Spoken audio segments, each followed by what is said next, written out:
penyembahanku.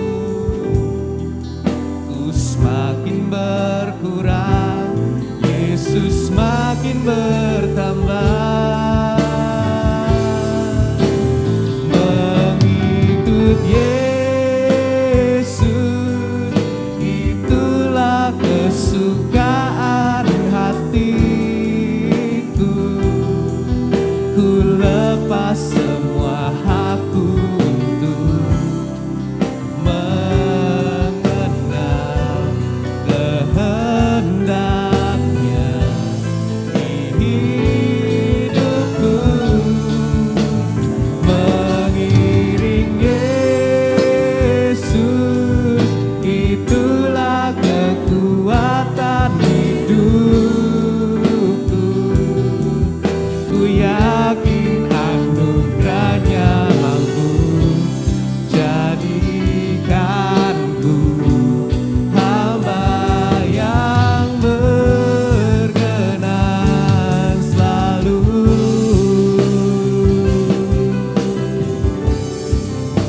Ku yakin anugerahmu mampu, Tuhan.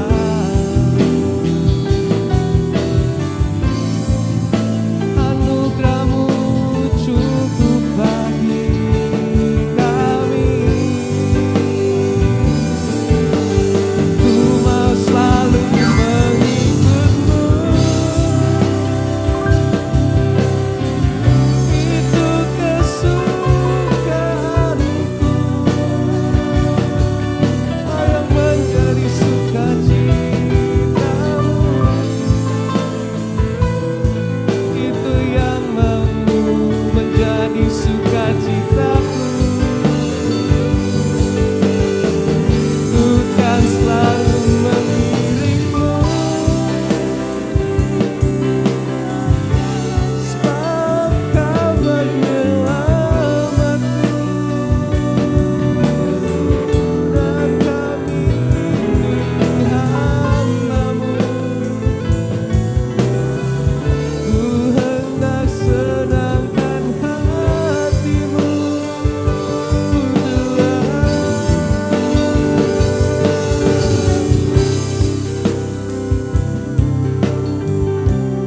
terimalah pujian kami, terima sembah kami.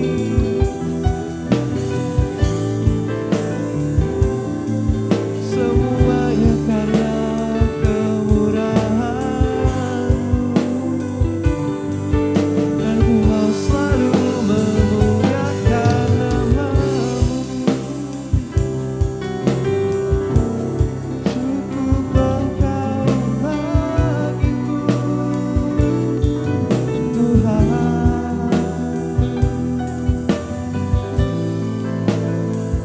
Haleluya.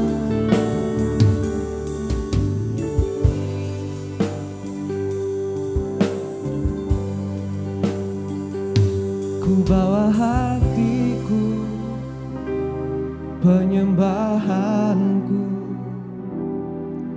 Ku semakin berkurang, Yesus semakin bertambah. Ku bawa hatiku, penyembahanku. Ku semakin berkurang, Yesus semakin bertambah. Ku bawa hatiku, penyembahanku. Ku semakin berkurang, Yesus semakin bertambah. Oh Tuhan Yesus, kerinduan hatiku. Mutiara tak ternilai harta milikku. Keindahan-Mu memudarkan dunia. Di mataku Engkau termulia. Oh Tuhan Yesus, kerinduan hatiku.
Tuhan,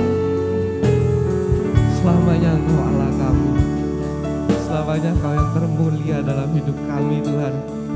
Kami tahu Tuhan dalam segala hal di dalam hidup kami, Kau tetap bersama dengan kami. Dan anugerah-Mu itu mampu dan cukup bagi kami Tuhan. Karena Engkau sahabat kami. Dalam nama Tuhan Yesus, haleluya. Amin.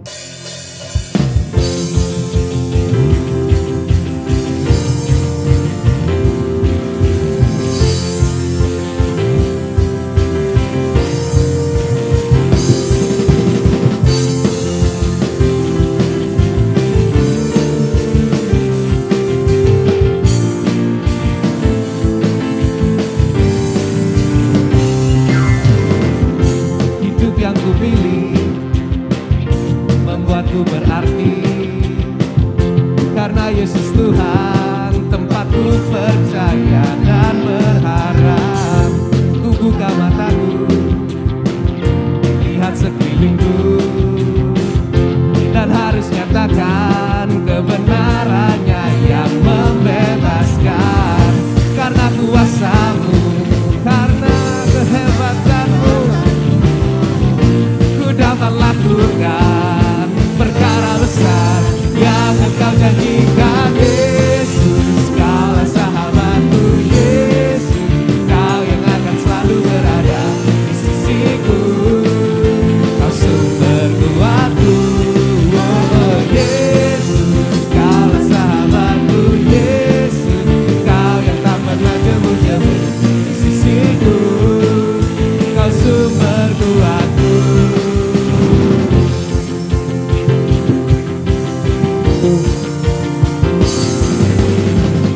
Hidup yang dipilih membuatku berarti, karena Yesus Tuhan tempatku percaya dan berharap. Ku buka mataku, lihat sekelilingku, dan harus nyatakan kebenarannya yang membebaskan.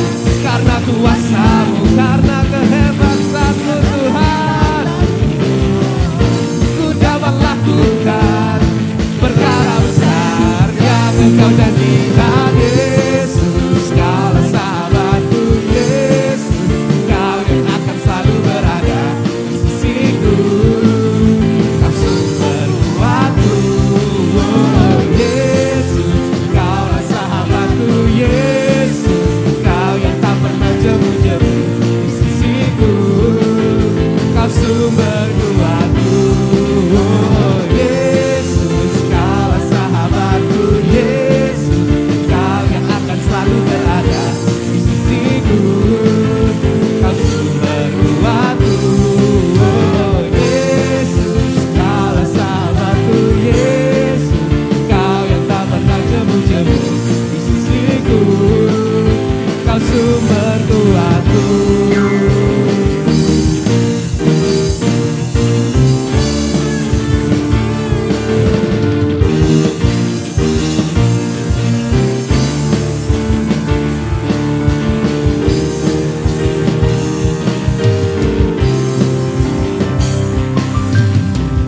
Kau sahabatku, berada di sisiku.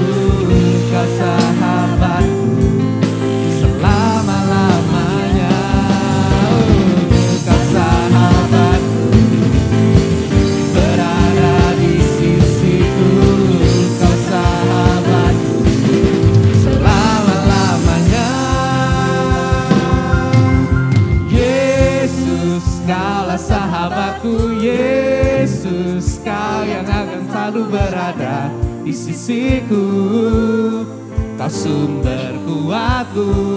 Oh, Yesus, Kaulah sahabatku. Yesus, Kau yang tak pernah jemu-jemu di sisiku. Kau sumber kuatku. Oh, Yesus, Kaulah sahabatku. Yesus, Kau yang akan selalu berada di sisiku. Kau sumber kuatku. Oh, Yesus, Kaulah sahabatku. Yesus, Kau yang tak pernah jemu-jemu di sisiku.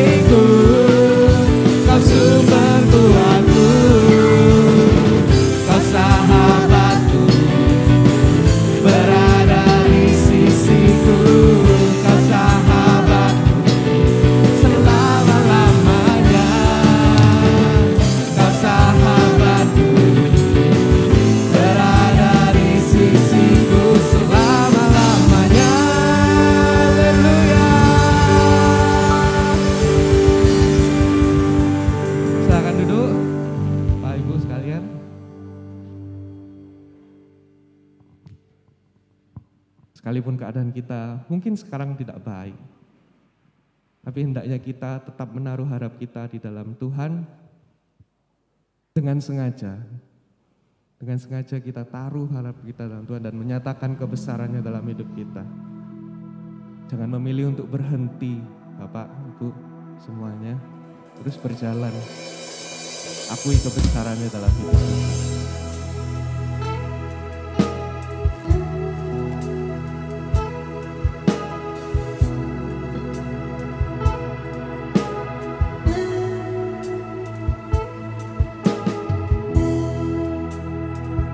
Ajarku berserah, kuasai mataku, bahwa Kau besar, menggenggam hidupku.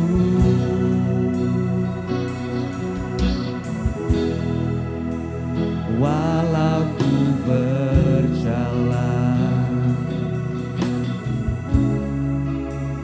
di lembah yang gelap, tenang jiwaku, sebab Kau besertaku.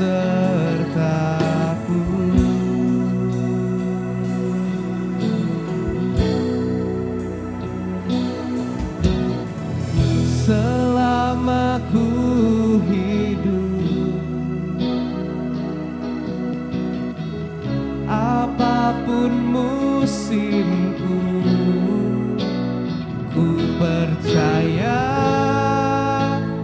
kebesaran-Mu,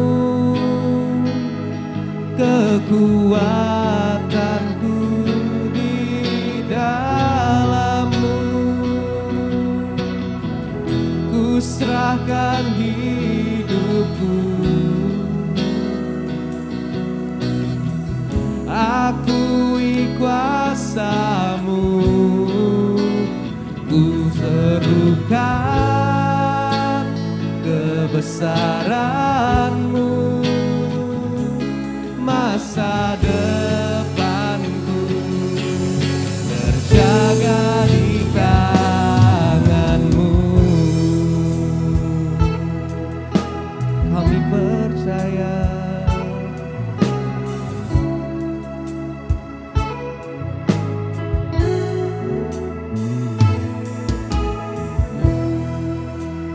Ajarku berserah, kuasai mataku, bahwa Kau besar, menggenggam hidupku. Walau ku berjalan, walau ku berjalan di lembah yang gelap, tenang jiwaku, sebab Kau besertaku.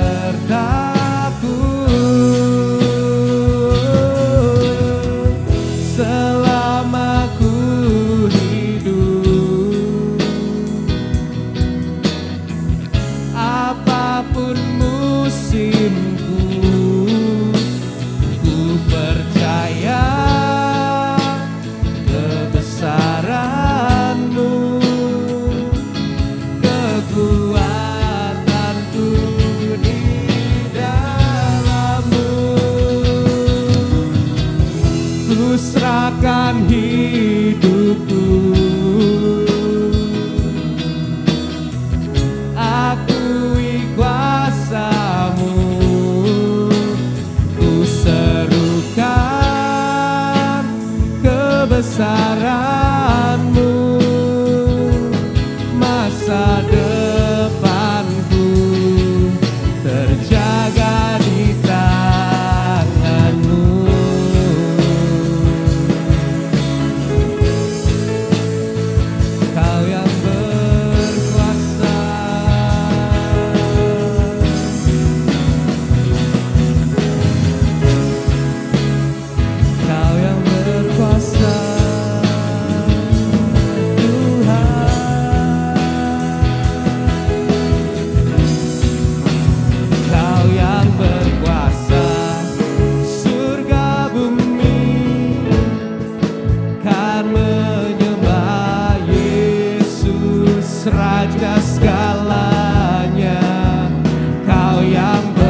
kami ada di dalam tangan-Mu Tuhan. Ada di dalam kuasa firman-Mu Tuhan. Kami percaya firman-Mu itu firman yang hidup. Dan kami mau taruh firman-Mu itu di dalam hati kami, di dalam pikiran kami. Sehingga hidup kami berkenan sepenuhnya kepada Engkau Tuhan. Mampukan kami, kuatkan kami dengan kuasa-Mu, dengan Roh Kudus-Mu, dan luruskan pikiran kami Tuhan, sehingga seturut dengan kebenaran firman-Mu. Kami mau buka telinga kami, buka pikiran kami, buka hati kami untuk menerima benih firman Tuhan. Hanya di dalam nama Tuhan Yesus kami berdoa. Amin. Shalom. Selamat pagi Bapak Ibu Saudara sekalian. Baik, akan firman Tuhan yang saya berjudul tentang waspada. Saya masih melanjutkan bagian yang lalu. Ini ada subtemanya tentang self awareness. Bagaimana kita waspada dengan diri kita sendiri. Jadi kita mewaspadai apa yang masuk, apa yang kita baca, apa yang kita dengar, apa yang kita pikirkan. Kewaspadaan tidak membuat kita berhenti melakukan yang namanya kesalahan. Di manusia tetap masih bisa salah sampai dia mati.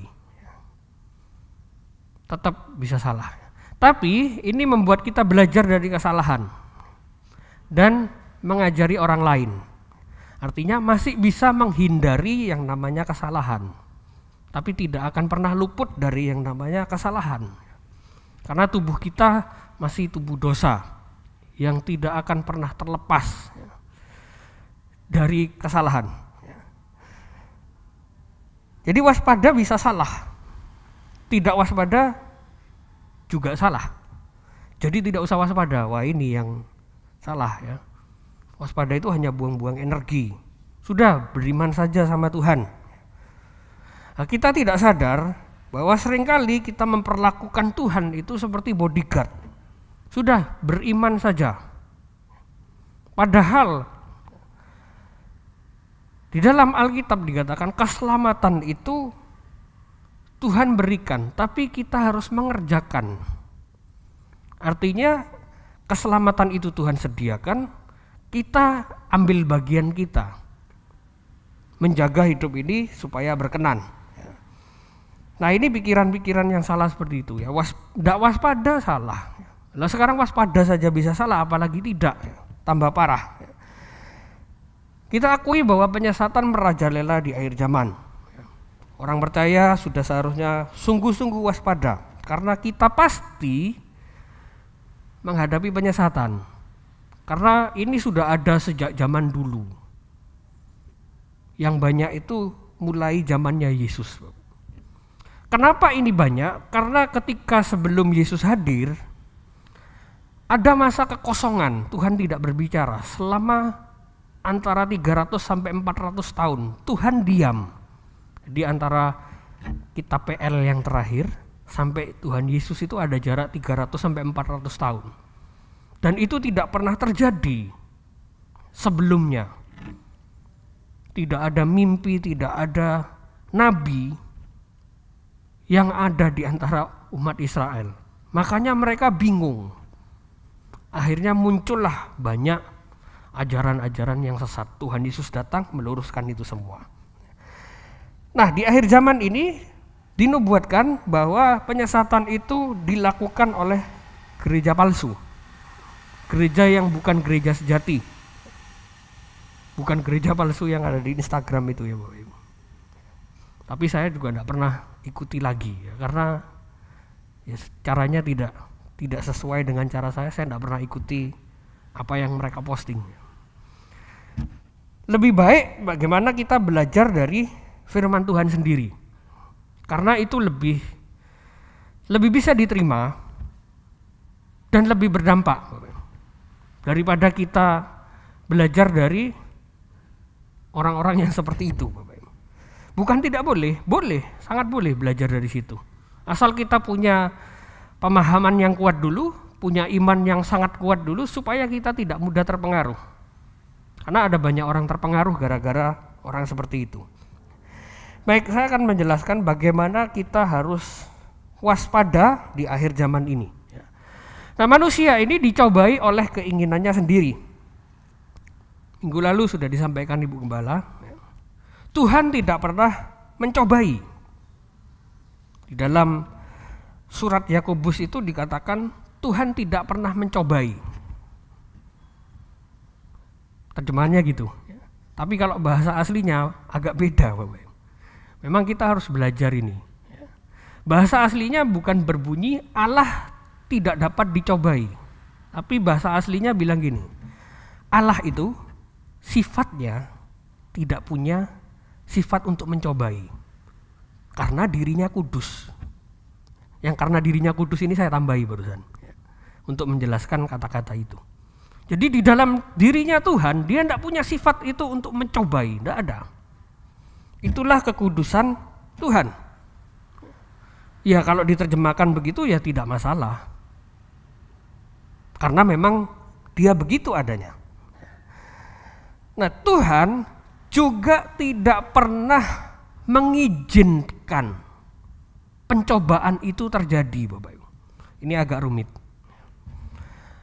Saya ingin meluruskan juga pandangan-pandangan bahwa ada kehendak Tuhan, itu kehendak Tuhan yang murni. Yang satu Tuhan berkehendak itu diizinkan. Kenapa ini salah? Kalau ini terjadi, Bapak, ada kehendak Tuhan murni, ada kehendak Tuhan yang diizinkan. Berarti kehendak Tuhan ada dua. Kalau kehendak Tuhan ada dua, berarti dia tidak esa.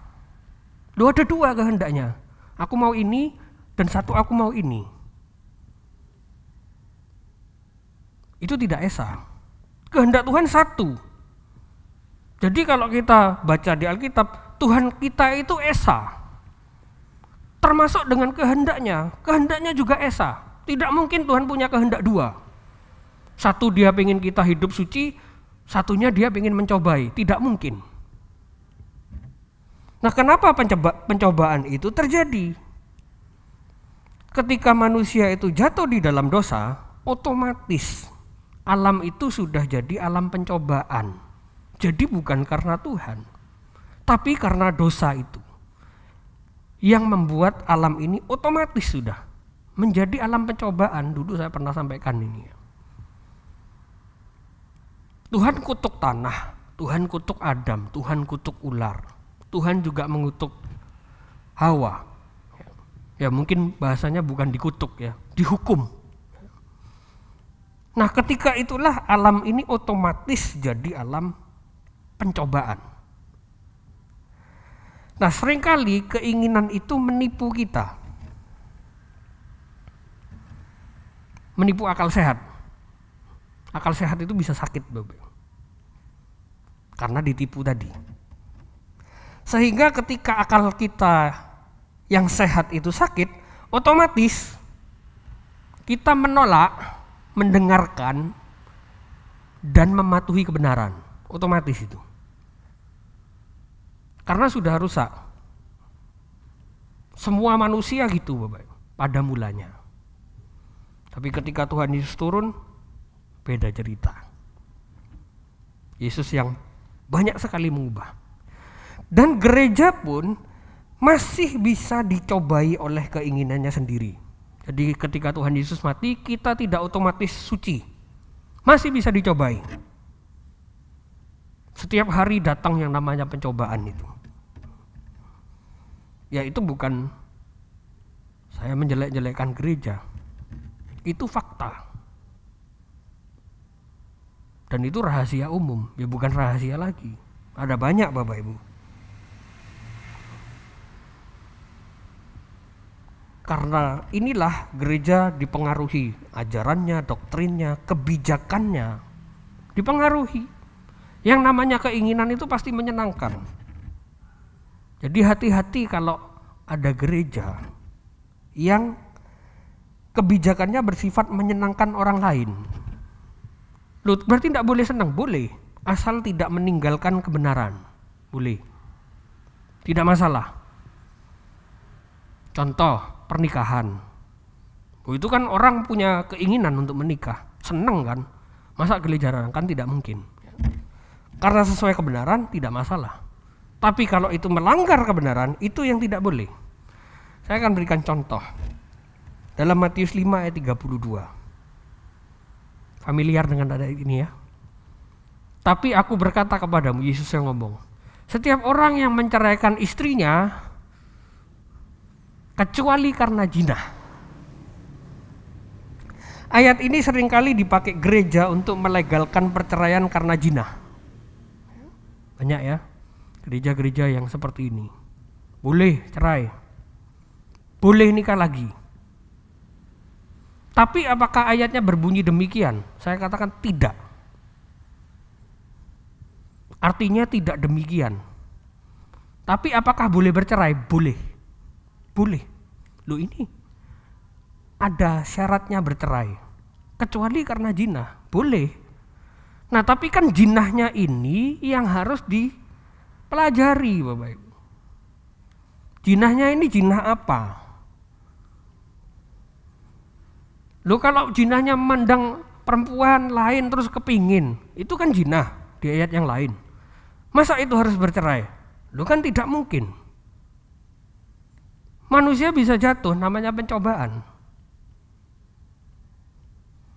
Nah, zinahnya ini apa? Nah, kebenaran ini harus diungkap. Tidak bisa kita hanya modal percaya saja, beriman saja. Harus belajar, Bapak Ibu. Harus kita gali. Harus kita menambah pengetahuan kita. Wes, tidak usah belajar. Tidak usah Alkitab itu ditafsir-tafsir. Tidak usah dipelajari, baca saja. Ini yang mencelakakan, Bapak Ibu. Makanya akhirnya melegalkan. Kenapa harus dipelajari? Loh, karena Alkitab kita itu Alkitab terjemahan, Bapak Ibu. Firman Tuhan itu turun kepada rasul-rasul dalam budaya mereka, dalam bahasa mereka, bukan bahasa kita. Makanya kita harus belajar budaya mereka, belajar cara berpikir mereka, belajar tata bahasanya mereka. Sulit memang, Bapak Ibu. Makanya jangan miss ke gereja. Kalau mau belajar sendiri, Bapak Ibu bisa download di handphone. Ada namanya Hebrew _Greek Interlinear. Ada bisa di-download di sini. Itu bahasa asli Alkitab. Saya kalau belajar dari situ. Satu itu sama Google Translate. Karena harus tak terjemahkan. Jadi dari bahasa aslinya apa? Lalu terjemahannya apa? Oh, cocok enggak di Kamus Bahasa Indonesia? Oh, kok beda? Nah, kalau beda ini, kenapa bedanya? Cari juga, ya harus belajar bahasa Yunani, bahasa Ibrani. Oh, cara menafsirnya gini, cara menerjemahkannya gini. Nggak boleh keluar, itu ada ilmunya semua, Bapak Ibu. Dan itu sah. Itu yang harus kita pelajari. Ya, jadi tidak bisa kita hanya percaya saja. Ya, jangan anti juga dengan yang namanya tafsiran. Karena tafsiran bisa salah memang. Tapi banyak yang betul. Baik, saya akan menjelaskan ya. Kata jinah ini dalam bahasa aslinya. Jadi ini bukan tafsiran. Ini terjemahan dari teks aslinya. Kata jinah dalam Matius 5 ayat 32 itu kata aslinya porneias. Bahasa Inggris diterjemahkan sexual immortality. Apa ini maksudnya? Jinah memang. Jinah. Pertanyaannya gini.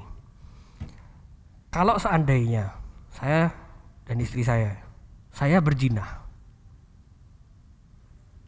boleh cerai? Boleh.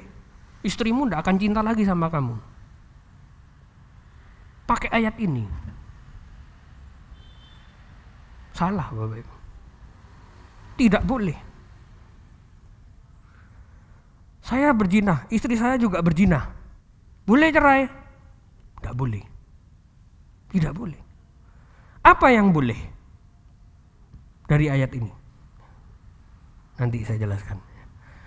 Kalau saya berzina, saya sudah nikah, saya berzina, terus saya bercerai, ayat ini tidak mungkin. Bentar. Tidak mungkin katanya itu pakai kata benda. Jadi kelihatan Bapak Ibu. Harusnya kata kerja. Jadi bahasa Yunani itu gitu. Setiap kata itu ada sifatnya. Dia sifatnya apa? Kata benda, kata kerja, kata keterangan, atau kata yang lain. Kata sandang. Ayat ini kalau kata kerja berarti ketika saya sudah menikah terus saya berzina, saya boleh cerai. Itu boleh. Kalau ini kata kerja. Tapi ini kata benda Bapak Ibu. Ini yang membedakan. Loh, apa maknanya kata jinah itu kata benda? Beda Bapak Ibu. Kata sifat dan kata benda beda. Kata kerja dan kata benda itu beda. Kata kerja saya mengerjakan sesuatu. Kalau kata benda yaitu benda, barang. Terus maknanya apa? Sekali lagi, ini masih terjemahan, belum tafsiran. Lalu terjemahannya apa? Kalau yang namanya perceraian, berarti harus ada pernikahan dahulu kan. Nggak mungkin orang bercerai belum menikah, itu nggak mungkin. Itu sudah logis ya, dan semua gitu Bapak Ibu. Aku tak bercerai, sudah menikah, belum. Lo lucu kan? Lucu toh, aneh. Kenapa bercerai? Ya dulu pernah menikah, makanya bercerai. Nah, jinah ini kata benda. Kenapa kata benda? Karena pernikahannya dilakukan atas dasar jinah. Itu yang harus diceraikan. Karena ini kata benda Bapak Ibu, beda sekali. Maksudnya apa? Ini masih terjemahan. Pernikahan itu dilakukan atas dasar hubungan seksual yang tidak sah. Misalnya, saya menikah dengan laki-laki. Sah tidak? Tidak secara firman Tuhan. Boleh cerai? Harus. Harus cerai itu. Saya menikah dengan istri orang lain yang dia bercerai dan suaminya masih hidup. Boleh cerai? Harus. Harus bercerai. Tidak boleh disatukan gereja.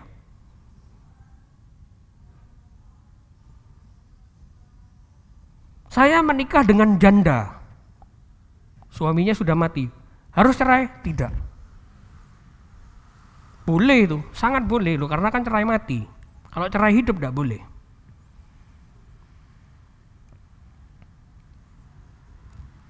Jadi itu maknanya Bapak.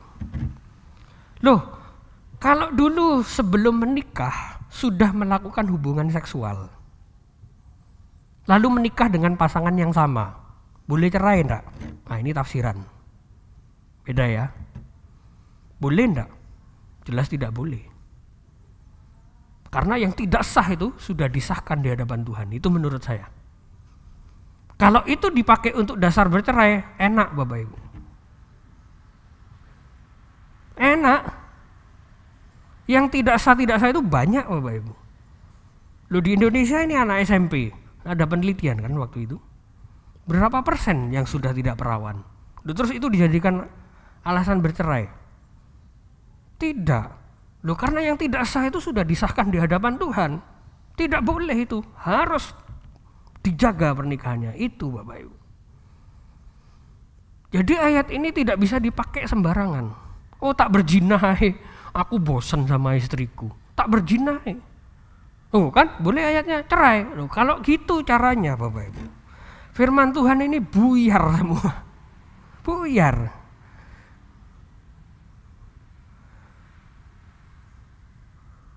Karena di ayat lainnya tidak mengatakan gitu, Bapak Ibu. Jadi itu ya.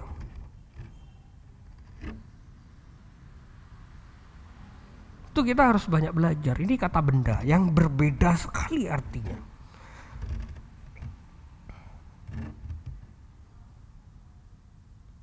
Jadi kita punya tanggung jawab. Yang sudah paham punya tanggung jawab mengajarkan ke orang lain. Yang masih muda, hati-hati menikah. Dikenali baik-baik, jangan-jangan dia punya istri di kota lain gitu loh. Punya suami di kota lain gitu. Ya enggak apa-apa kalau kita ditipu misalnya. Aku ditipu. Boleh cerai? Harus, saya bilang. Harus cerai. Loh, karena dia masih satu daging dengan orang lain.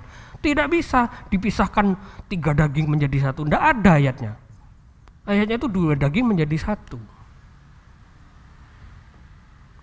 Itu Bapak Ibu.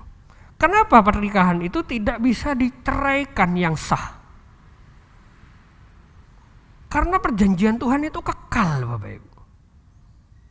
Janji Tuhan itu janji yang kekal. Tidak bisa janjinya sudah. Janjiku cuma berlaku 15 menit. Pertanyaannya gini. Waktu 2 dijadikan 1. 2 daging dijadikan 1 daging. Ini kan pekerjaannya mustahil. Kalau 2 darah dijadikan 1 masih masuk akal. Makanya bisa donor darah. 2 daging dijadikan 1 daging mustahil. Karena itu butuh Tuhan. Untuk menceraikannya pun butuh Tuhan. Apa? Kematian. Selesai. Ya saya masih belajar. Saya masih belajar. Ada yang mengganjal di pikiran saya. Kalau istrinya sudah mati boleh ndak nikah lagi ya. Karena kematian itu menurut saya akibat dosa. Bukan karena Tuhan, menurut saya. Masih saya pelajari. Saya harap saya salah. Supaya yang menikah lagi enggak bingung ya kan. Kayaknya sih salah, ya, kayaknya sih salah. Baik. 1 Timotius 4 ayat 6. Awasilah dirimu sendiri dan awasilah ajaranmu. Bertekunlah dalam semuanya itu, karena dengan berbuat demikian engkau akan menyelamatkan dirimu dan semua orang yang mendengar engkau. Jadi sejak zaman Alkitab sudah ada yang namanya hati-hati, waspada, self-awareness. Bagaimana kita mewaspadai diri kita dari ajaran-ajaran luar, dari informasi-informasi luar yang masuk. Bagaimana caranya? Self-awareness ini. 1, ketika kita mendengarkan firman Tuhan, kita anggap itu penting atau tidak. Ketika sesuatu itu penting, kita akan menemukan banyak cara. Ketika sesuatu tidak penting, kita akan menemukan banyak alasan. Banyak alasan. Oh, enggak bisa. Gara-gara ini. Alasan. Kalau kita anggap itu penting, lihat aja bagaimana kita ngatur prioritas hidup kita. Kalau itu penting, semua diusahakan kan. Sampai comot-comot ayat. Perceraian saya penting. Comot ayat Matius 5 ayat 32. Nah ini yang salah Bapak Ibu. Kreatif kan caranya, kreatif tapi salah. Untung yang dipakai salah. Main game bisa, ibadah enggak bisa. Ada aja alasannya. Ya, kuotanya habis ya. Nonton YouTube bisa. Giliran ibadah enggak bisa ya. Loh, banyak cara, jangan banyak alasan. Cara itu sangat banyak Bapak. Jangan banyak alasan. Dan ini harus dimulai dari diri kita sendiri. Tidak bisa dari orang lain Bapak Ibu. Kita belajar caranya orang lain bisa, tapi yang namanya kemauan, prioritas itu ditentukan sama diri kita sendiri. Nah, bagaimana kita mewaspadai kehidupan kita, anggap penting atau tidak kita. Jadi kalau kita menganggap diri kita penting, Anak cucu kita penting, keluarga kita penting. Kita akan cari banyak cara untuk banyak belajar firman Tuhan.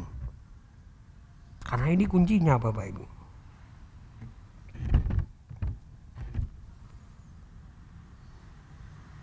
Terutama bapak-bapak. Di Alkitab banyak kan dibilang janda-janda, tidak ada duda-duda Bapak Ibu. Kenapa? Tidak tahan kawin lagi Bapak Ibu. Waktu saya podcast, kalau nyari janda banyak, nyari duda tidak ada kayaknya. Saya ingin tahu bagaimana seorang laki-laki mempertahankan kedudaannya dengan kekuatan Roh Kudus, ya tidak ada Bapak Ibu. Janda banyak. Ya.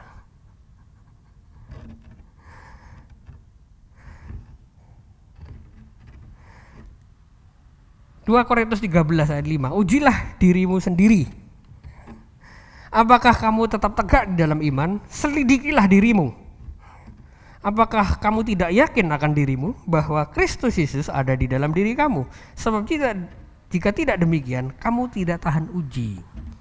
Jadi ada kata kuncinya di situ, ujilah dan selidikilah. Bagaimana caranya menguji dan menyelidiki diri kita? Kenali diri, terutama yang namanya kelemahan, Bapak. Kenapa? Makanya saya bilang terutama bapak-bapak. Karena laki-laki itu tidak ada yang namanya menopause, Bapak. Kalau perempuan pasti menopause, mati haid.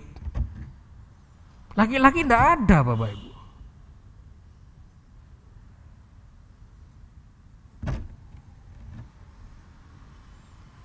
Makanya itu banyak yang tidak tahan.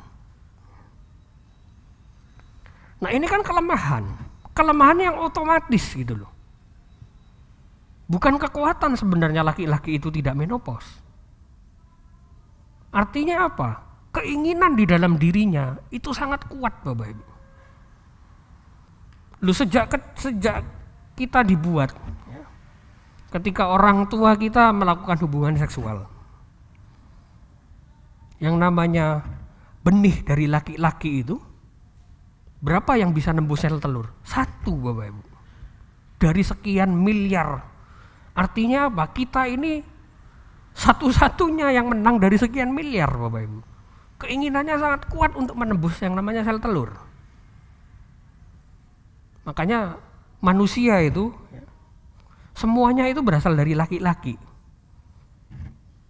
Kapan terbentuknya perempuan? Ya ada di proses kandungan itu ada. Semua awalnya laki-laki dulu.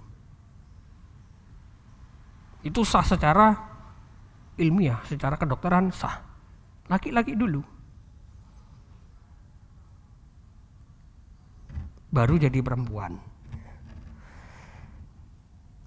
Nah, tujuannya apa? Untuk menganalisa kelemahan dan menyiapkan cara-cara kreatif untuk mengatasi kelemahan. Yang tahu cara terbaik untuk diri kita hanyalah diri kita sendiri. Kalau saya secara pribadi, saya harus dorong dan paksa diri saya untuk tanya ke istri saya, supaya saya banyak belajar, supaya saya tidak malas belajar. Makanya saya pilih istri saya itu karena saya anggap dia pintar. Memang pintar Bapak Ibu.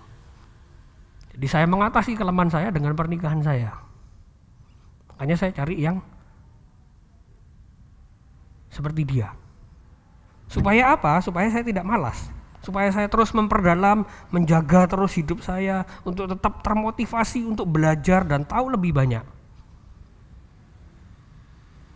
Makanya saya tidak cari istri yang anaknya pendeta Bapak Ibu. Karena ilmu teologinya sudah banyak, sudah. Buat apa dijadikan satu? Cari yang beda. Yang muda-muda yang belum nikah, cari yang beda, jangan cari yang sama. Tidak ada pernikahan itu, cari yang sama, kepinginnya sama, ininya sama, lama-lama bosan Bapak Ibu. Jenuh, gitu-gitu aja. Tidak ada pernikahan itu yang cocok, yang ada itu dicocok-cocokkan. Harus dicocok-cocokkan. Oh kamu sukanya ini, oh iya aku mau berkorban. Nah itu Bapak Ibu. Nah Itu peran penting pasangan, Bapak Ibu. Jadi jangan senang Bapak Ibu, terutama bapak-bapak ya. Jangan senang kalau kita merokok, terus dibiarkan sama istrinya. Jangan senang, berarti dia pengen apa? Suaminya cepat mati supaya dia bisa kawin lagi sama mantan pacarnya, ya kan? Kan gitu Bapak Ibu. Jadi jangan senang kalau istrinya diem aja, jangan senang kalau suaminya diem aja. Berarti itu tidak peduli Bapak Ibu. Jangan-jangan dia pengen kawin lagi sama mantan pacarnya Bapak Ibu.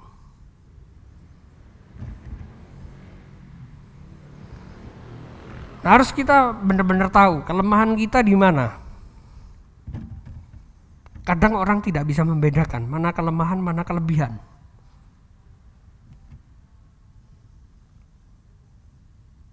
Kita harus tahu Bapak Ibu, masing-masing. Yang kenal diri kita sendiri kan diri kita sendiri.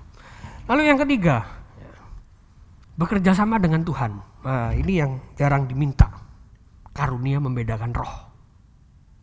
Ini saya berbicara dalam konteks bagaimana kita membelajar firman Tuhan, bagaimana kita mendengar firman Tuhan. Ini yang jarang diminta. Orang lebih suka karunia kesembuhan, bisa menyembuhkan. Lu keren kan? Iya keren. Ini juga keren Bapak Ibu. Karunia untuk mengusir roh-roh jahat, ya. Keren. Ada loh Bapak Ibu, pendeta itu punya karunia bikin langsing orang yang gemuk jadi langsing Bapak Ibu. Ada Bapak Ibu, di Afrika sana ada. Cari di YouTube tuh banyak Bapak Ibu. Gemuk itu didoakan sama pendeta. Saya enggak tahu bahasanya apa ya, mungkin kurus Bapak Ibu. Saya enggak tahu ya. Bener enggak itu? Kalau pengen cek berangkat Bapak Ibu. Yang senyum-senyum ini merasa insecure ya. Merasa tidak pede dengan dirinya. Perutnya maju ya. Bukan six pack, family pack ya. Udah banyak di sini isinya ya. Karunia membedakan roh ini penting ya. Harus disertai dengan usaha mengenal diri kita sendiri. Tidak bisa kita hanya minta Tuhan kasih aku karunia membedakan roh tapi tidak belajar. Makanya saya tadi bilang keselamatan itu Tuhan anugerahkan, karunia. Tapi keselamatan itu juga harus kita kerjakan. Nah bagian kita apa? Kenal diri. Tanpa mengenal diri tidak akan pernah Tuhan mengaruniakan ini. Loh kok enak? Kita cuma minta Tuhan, lalu Tuhan yang urus semua. Loh ini Tuhan apa bank sih? Tinggal minta kita. Tuhan apa sumber dana sih? Kita cuma tinggal minta, enggak usah kerja. Loh kalau gitu caranya Bapak Ibu. Nah, ini sekaligus untuk orang-orang yang cuma beriman saja. Enggak usah belajar Alkitab, beriman saja. Percaya saja. Saya balik sekarang. Enggak usah kerja, beriman saja. Ayo, coba kalau berani, beriman saja. Beriman kan sama Tuhan. Kalau kamu beriman saja, enggak usah bekerja. Dan kalau kamu tidak menghasilkan sesuatu lalu hidupmu susah, berarti imanmu kurang besar. Kalau tak gitu kan masa mau? Kan enggak mau. Makanya konsep beriman itu bukan gitu. Beriman itu apa? Ada bukti. Di kitab Ibrani jelas. Iman adalah dasar dari segala sesuatu yang tidak kita lihat. Dan bukti. Ada buktinya. Bukti bahwa kita beriman. Loh, kalau gitu enggak usah ke gereja semua, beriman saja selesai. Nah ini Bu, ini yang salah. Jadi harus ada bukti yang kuat. Kenapa? Kita harus juga bekerja. Tidak cukup kita minta karunia Tuhan semuanya selesai. Loh, Tuhan itu memang berdaulat Bapak. Sangat bisa menyelesaikan semua masalah. Bahkan kalau menurut saya, Yesus tidak perlu turun untuk menghapus dosa dunia. Tidak perlu. Untuk apa? Loh, dia maha kuasa kok. Tapi kenapa dia turun? Karena konsep keselamatan itu bukan seperti itu. Wes Allah semua yang ngerjakan. Duh, bukan. Ada andil kita membuktikan bahwa kita sudah diselamatkan. Kenapa? Roh memang menurut, tapi daging lemah. Kita minta karunia roh, roh kita kuat, dagingnya yang lemah. Nah, daging ini tugas kita, Bapak Ibu. Tanggung jawab kita sendiri. Saya minta pemain musik dan pemain pujian untuk maju. Poin terakhir saya. Simson, hamba Tuhan paling kuat. Salomo, hamba Tuhan paling cerdas. Daud, hamba Tuhan paling dikenan Tuhan. Tapi ketiganya jatuh dalam dosa seksual karena keinginannya. Jangan kita bilang, saya kuat, saya pintar, saya hidupnya dikenan Tuhan. 3 hamba Tuhan ini jatuh semua. Tidak ada jaminan dengan kekuatan sendiri, Bapak. Andalkan Tuhan, berharap sama Tuhan. Kita juga usaha. Jadi kita pakai kekuatan Tuhan, kita pakai juga kekuatan kita. Tuhan itu bukan bodyguard kita, yang kita bisa minta seenaknya untuk menjagai kita saja. Kita harus jaga diri, harus waspada. Ada contohnya 3 hamba Tuhan. Tidak ada jaminan, Bapak Ibu. Kita menang dengan kekuatan sendiri. Hanya Tuhan, Bapak Ibu. Dan usaha kita. Tugas kita apa? Kenal diri, minta karunia membedakan roh, belajar firman Tuhan, supaya kewaspadaan kita terjaga penuh di hadapan Tuhan. Mari kita nyanyikan. Allah yang bela, siapa lawan dia? Allah yang bela, siapa lawannya? Mari Bapak Ibu bangkit berdiri, kita datang kepada Tuhan. Lebih dari pemenang dalam segala hal, pasti dapat lakukan semua. Pasti dapat lakukan semua. Yesus yang beri kekuatan, beri kekuatan. Oh, terpujilah Allah yang bela, Allah yang bela, siapa lawan dia?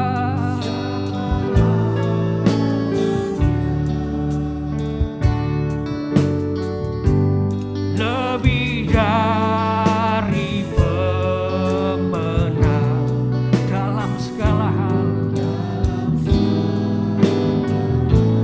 ku pasti dapat, ku pasti dapat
kekuatan kita sendiri. Dan tidak mengandalkan Tuhan. Minta ampun sama Tuhan.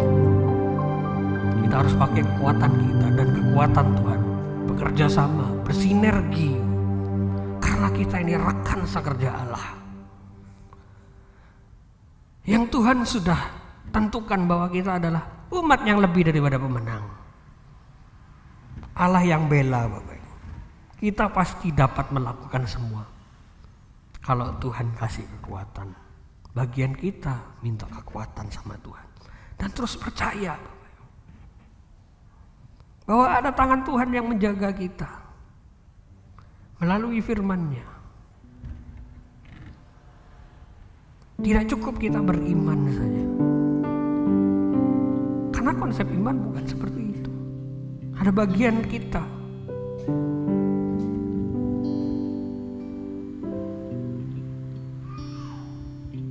Ada tangan Tuhan yang menjaga. Tapi kita juga mau pakai tangan kita untuk meraih tangan Tuhan itu. Bergandengan bersama-sama dengan Tuhan, berjalan bersama-sama dengan Tuhan untuk melakukan apa yang Tuhan mau. Mari kita perbaiki motivasi hidup kita, prioritas hidup kita. Kalau kita sayang sama diri kita sendiri, kita jaga diri kita sendiri dari yang namanya keinginan. Taruh harapan Bapak Ibu Saudara kepada Tuhan. Karena harapan itu kekuatan.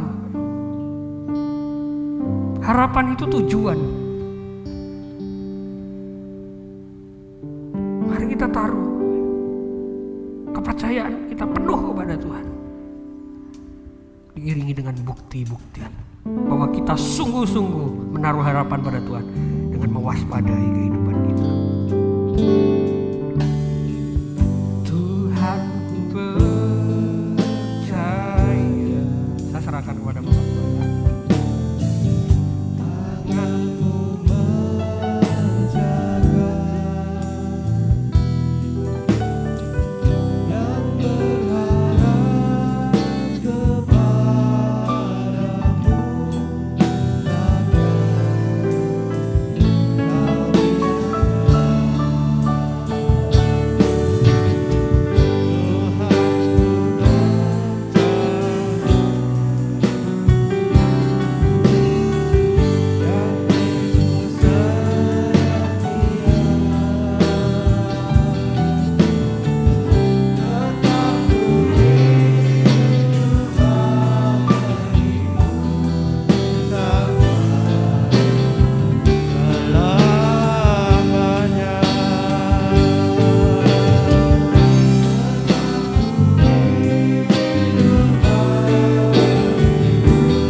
firman-Mu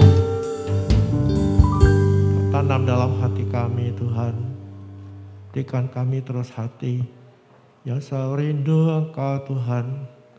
Berikan kepada kami kemampuan untuk terus waspada menghadapi apapun yang terjadi dalam dunia ini, Tuhan. Karena kami tahu ada banyak penyesatan yang terjadi di dunia ini. Tuhan, lengkapi kami dengan firman-Mu. Beri kepada kami hati yang haus akan Engkau, Tuhan. Untuk mencari Engkau, Tuhan. Tolong kami, Bapa, lengkapi kami dengan kebenaran-kebenaran-Mu. Tuhan, beri kepada kami hati yang rindu untuk belajar kebenaran-Mu, ya Tuhan. Kami percaya, Tuhan, Kau akan menolong kami. Berkatilah setiap hati kami yang rindu akan Engkau dan rindu menerapkan firman-Mu dalam kehidupan kami. Biar firman-Mu, Tuhan, menjadi kenyataan dalam hidup ini, ya Tuhan. Terima kasih, Bapak. Kami terus menyerahkan langkah-langkah hidup kami selanjutnya dalam tangan-Mu. Biar kami berjalan dalam kebenaran-Mu ya Tuhan. Untuk mengandalkan Engkau lebih dari apapun. Terima kasih ya Bapa, inilah kami Tuhan. Lengkapilah kami senantiasa. Terpujilah Bapa. Terima kasih Tuhan. Mari kita akan memberkati negeri kita. Dan kata-kata iman kita percaya sebagai gereja kita diberi kuasa Tuhan untuk menjadi berkat bagi dunia ini. Di dalam nama Tuhan Yesus Kristus, diberkatilah Indonesia, diberkatilah dengan kedamaian, diberkatilah dengan kemakmuran, diberkatilah para pemimpin bangsa ini dari presiden sampai pemerintahan di daerah-daerah. Diberkatilah para medis yang sedang berjuang melawan virus corona. Diberkatilah Kabupaten Probolinggo. Diberkatilah gereja-gereja yang ada di Kabupaten Probolinggo. Dalam nama Tuhan Yesus Kristus. Bapa kami yang di surga, dikuduskanlah nama-Mu. Datanglah kerajaan-Mu, jadilah kehendak-Mu di bumi seperti di surga. Berikanlah kami pada hari ini makan kami yang secukupnya, dan ampunilah kami akan kesalahan kami, seperti kami juga mengampuni orang yang bersalah kepada kami. Dan jangan bawa kami ke dalam pencobaan, tapi lepaskanlah kami daripada yang jahat, karena Engkau-lah yang punya kerajaan, kuasa, dan kemuliaan sampai selama-lamanya. Amin. Inilah kami ya Tuhan. Sekali lagi menyerahkan diri kami kepadamu, menyerahkan seluruh keluarga kami ke dalam tangan Tuhan. Engkau tolong juga Tuhan seluruh keberadaan jemaat-Mu yang sakit Tuhan. Jamahlah mereka ya Bapa, berikan kesehatan dan berikan kepada kami semua ya Tuhan kemenangan, kesehatan, kebahagiaan. Ya Bapak, kami berdoa supaya Engkau menjagai anak-anak kami juga ya Tuhan. Tolonglah mereka tetap dalam iman kepadamu. Tuhan juga memberkati usaha mereka untuk belajar walaupun di rumah Tuhan. Memberkati Tuhan sekolah Bintang Harapan, guru-gurunya juga Tuhan yang mengajar mereka. Kami juga menyerahkan keberadaan pekerjaan kami ya Tuhan. Kehidupan ekonomi kami percaya tangan-Mu yang berkuasa memberkati kami. Terpujilah Engkau ya Bapa, kami menyerahkan hidup kami dalam perlindungan tangan-Mu, jauhkan kami dari semua yang jahat. Terpujilah Engkau ya Bapa, kalau sebentar kami pulang meninggalkan tempat ini, kami percayakan perjalanan kami sampai di rumah dengan selamat, dan Tuhan menolong kami juga yang beribadah di rumah. Engkau hadir di sana dan memberkati ya Tuhan ibadah kami. Terpujilah Bapa, kami persembahkan segala hormat bagi Engkau ya Tuhan. Seluruh ibadah kami persembahkan kepadamu ya Bapa, di dalam nama Yesus Tuhan dan Juru Selamat kami. Jemaat yang dikasihi Tuhan, terimalah berkat dari Allah Bapa itu. Akan dilimpahkan kepadamu segala yang baik akan terjadi dalam hidupmu, dan biarlah damai sejahtera dari Yesus Kristus akan memenuhi hati dan pikiranmu. Engkau akan cakap menanggung segala sesuatu, dan Roh Kudus menuntun saudara, mengurapi, membentuk saudara, dan memakai engkau sekalian untuk menjadi berkat dimanapun engkau ada. Dalam nama Tuhan Yesus Kristus. Amin.